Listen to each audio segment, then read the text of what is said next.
Welcome back everyone to Genshin Interact.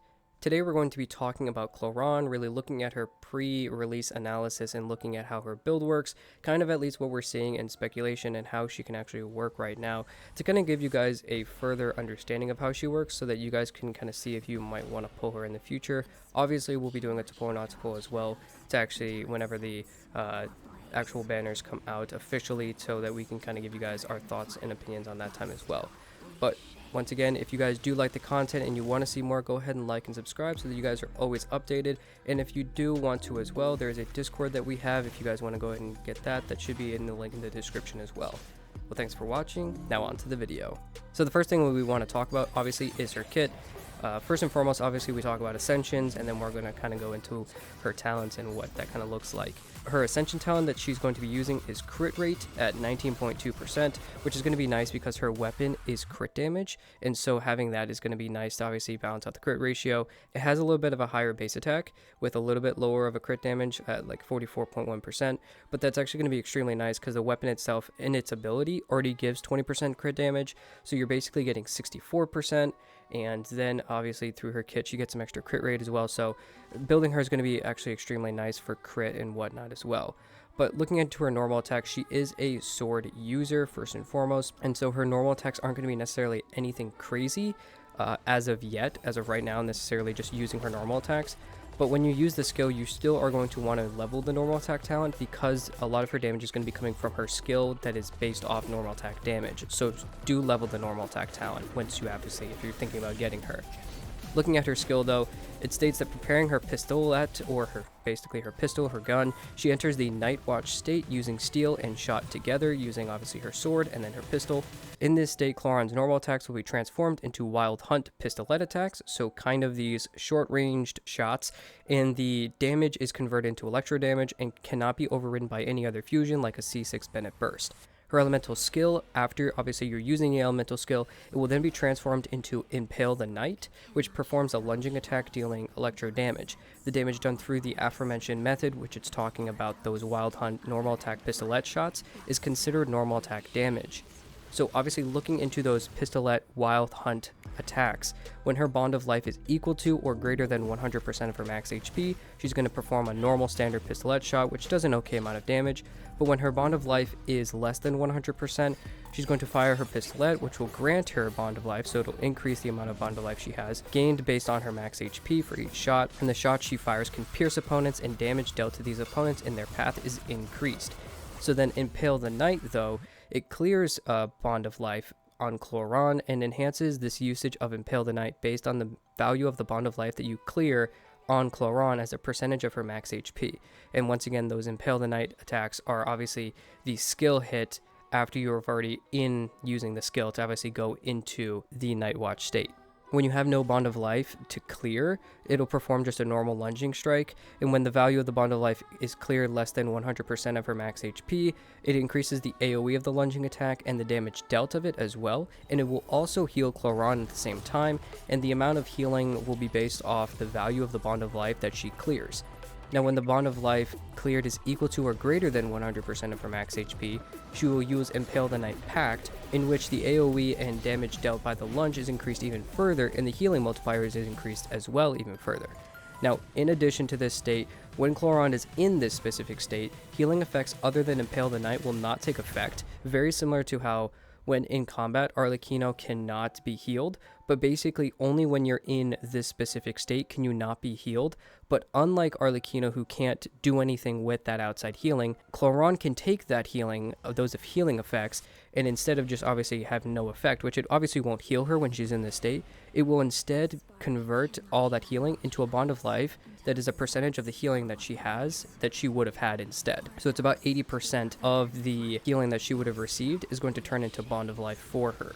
So Rift, there's a lot going on here, but Rift, what are your thoughts, at least with the basics of this skill? There definitely is a lot going on. Her skill description's basically a dissertation. But like looking at everything, it looks very promising. I really like the look of her kit. She's very normal attack heavy, much like Arlecchino. And I kind of like that normal attack DPSs just feel really good and comfy to use. And we've definitely seen that in Arlecchino herself.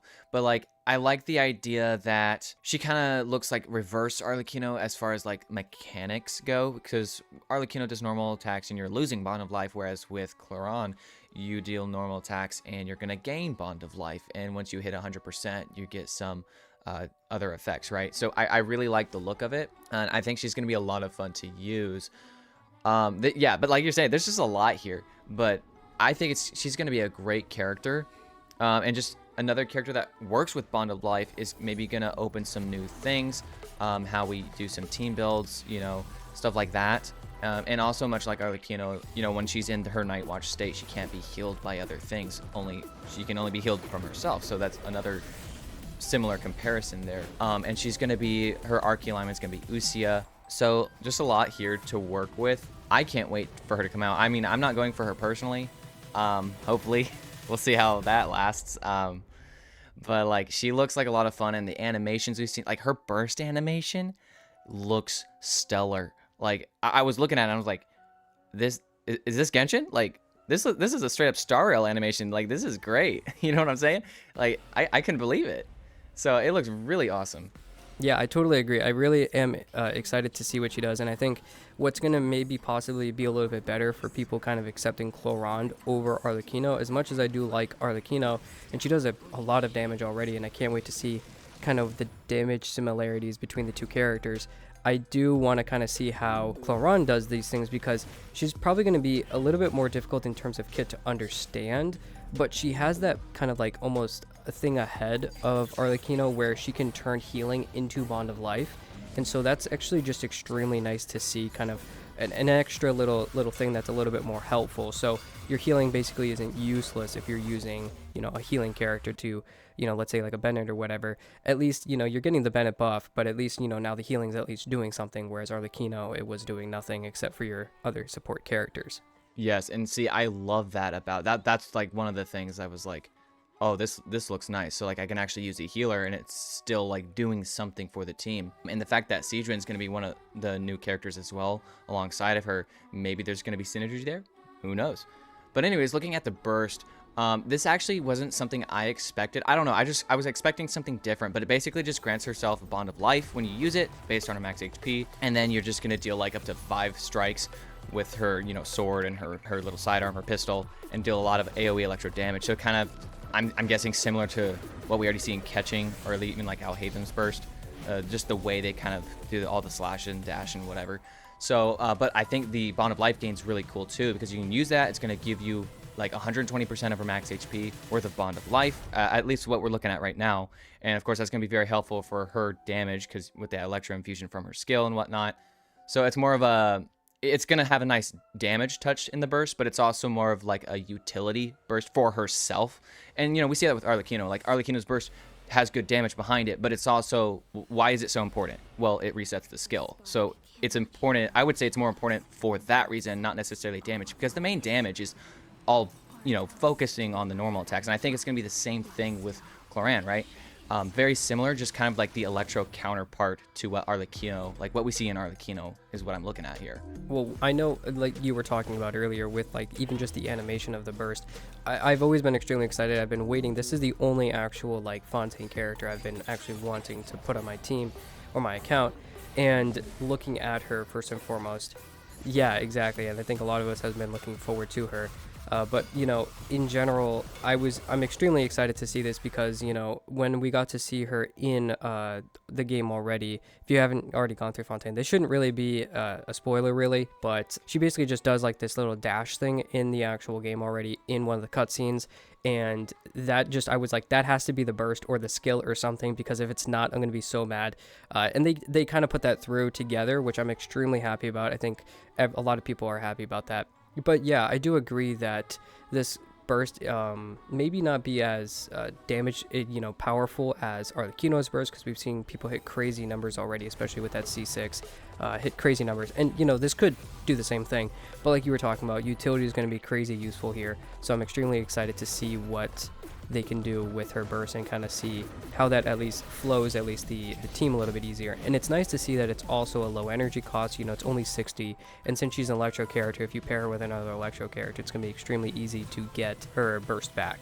For sure. And that kind of leads me into talking about, like, I know we still haven't talked about the passes, but like, what teams do you think she'll be good for? Like, I've heard a lot of people say, oh yeah, there's definitely the overload thing you can do with Chevreuse. So that's going to be really good, obviously, just because Chevreuse is kind of a goated 4-star. But then there's also talk about like Quicken teams and using Dendro. I think, personally, I think those two teams right there, leave everything else out, those two teams I think are going to be top contenders for like what her best team's going to look like when she actually comes out. So what are your thoughts on that? Well, it's a little interesting that you say that because I do think that she's going to be good for the Overload team and maybe even just straight Electro, very similar to how Raiden does things, just straight Electro. But, you know, we've seen, especially with Chevreuse, like you were talking about, and a C6 Kujo Sara, for instance, we've seen the change to the supremacy that an Overload team can kind of bring. And so, you know, a C6 Kujo Sara, a Bennett, and a Chevreuse could really just change the Electro character to just doing an extreme amount of damage without having to go into Elemental Mastery. So there are some interesting things that I do think are going to be extremely good there. But the thing with Quicken and the thing with Hyper Bloom that I've seen people try to put at least together, she doesn't dual scale into Elemental Mastery, and that's where I think, for instance, characters obviously like Cyno, who's actually meant for Elemental Mastery boosting, I think that's where he's going to kind of shine, and I don't think that she's necessarily going to do crazy good in a Quicken or whatever team. I think you can, you know, run it alongside and have it as an extra help, but, you know, you might have to use Nahida to give a bunch of that EM to you to actually make it useful. Instead of kind of like going into Elemental Mastery, you know, Sands as well. You know, I think you're going to lose out a lot on damage considering she's so heavily just scaling off of only attack. But looking into the passives, the first passive she has is Dark Shattering Flame, which states after a nearby party member triggers an electro-related reaction, which is exactly why I think, you know, she can work on probably a lot of different electro teams. Against any opponent, electro damage dealt by normal attacks and last Lightfall will be increased by 17% of Clorinde's attack for 15 seconds with a max buff of 3 stacks. Each stack is counted independently, so obviously you can just, you know, as long as you're constantly triggering it, all 3 should stay up. And then the maximum damage increase achievable through this way is 1530. So what are we looking at here, at least? I know this kind of pushes along the point actually of some sort of Quicken team or whatever, or low overload team or whatever, constant hits like that. Yeah, for sure. I mean, it's definitely pushing for doing reaction damage, which, I mean, most teams in the game are going to do that unless you're doing mono teams or maybe geo teams. Well, Navi, I guess, has changed that with the Crystallize. But, like, I don't know. It's very interesting. And one thing I saw people talk about was kind of going back to Chevreuse, like, what we saw in that character, like, that's just such a good addition to the game, such a great, like, just a well-designed character, because I mean, not only is she fun to use, but like she really helped a reaction that really wasn't being used or wasn't kind of like on par with what's meta, and she took that, and now Overload is like on par. Like a lot of Arlecchino's best team is gonna be a lot of Vaporize stuff, but like the Overload teams are like right behind it, and if not, can be on the same level depending on who are, you know, what enemies you're fighting. And I think that's just awesome, and it's all thanks to Chevreuse. So in the same way, people are kind of like looking forward to, maybe is there going to be an electro charged character, maybe, because the electro charge reaction is like great and all, and it's got good AoE behind it. That's one good thing about it. People do electro charge with things like Beto, because Beto's got the good chaining ability, especially if you got the constellation. I think it's like her C2 or C1 or something. And so I'm like, are we gonna get an electro charge character equivalent to that of what Chevreuse did for Overload? That would be cool. So maybe there's a future character that will come out that can do that, and that'll be good maybe for, you know, just what we have. Maybe Clorinde could be good for that. So I don't know, it's just something that was on my mind. Like, that's interesting to think about, because I know for a long time people were thinking Clorinde would actually be like an electro charged specific DPS, and maybe did something around that. Well, for the longest time, I know a lot of people were hoping that she was going to be an Overload character, but you make a very good point about Electro Charge, because, you know, if we do get a support that could help with Electro Charge damage, you know, I think not only that team would be great, but also helping Nevalette as well, you know, just kind of throwing that in there as well. He would be kind of a good buff, so that would be kind of cool.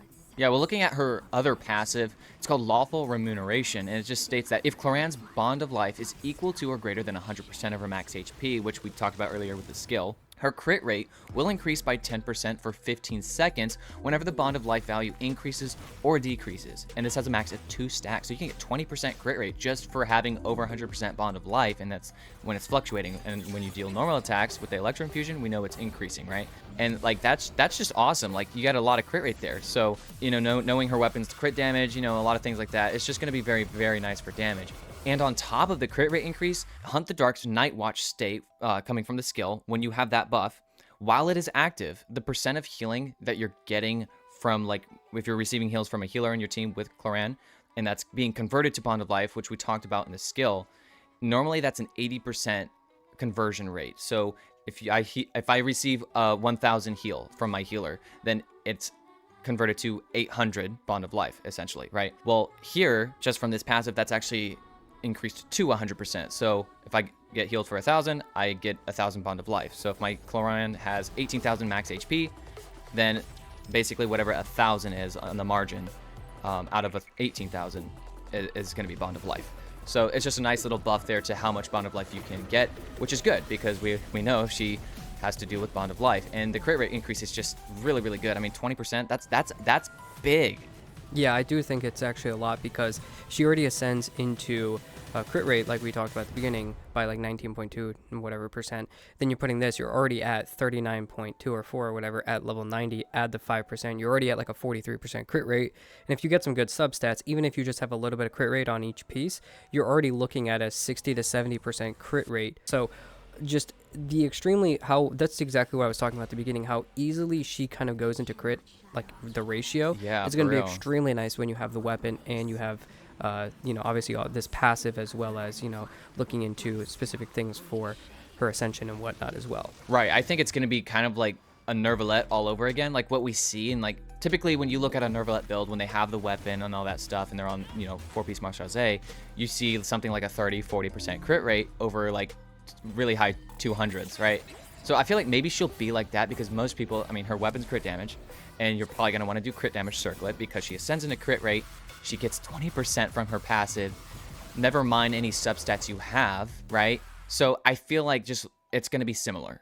Yeah, I do think that it's going to be similar to an extent. I do think, though, that people are going to go on a little bit of higher crit rate because she is a normal attack user and people are going to want to crit as often as possible. And that's true. And because they're not getting a huge buff, like a 36% crit rate buff from something like Marshallzee, I do think that they are going to try to be using something different. But I do think in general, you're going to see probably in general, it's going to be a lot easier to have a very good crit ratio for most people if they have the weapon and they've level 90'd her as well. Right. Regardless of Marshallzee Hunt or whether you use it or not, your crit rate's going to be pretty set. Well, that's everything we've got for looking at Clorinde, as well as, you know, just obviously taking a deep dive into what her pre-release analysis kind of looks like. We hope that this video helped you, and, you know, in the future we will, like I talked about, looking at Not Full and kind of looking into some questions and whatnot of her. So if you guys do want to, you know, obviously keep updated for that, go ahead and like and subscribe so you guys are always constantly getting updated for future content. And that's everything we have over Clorinde. Thanks for watching, and we'll see you in the next one.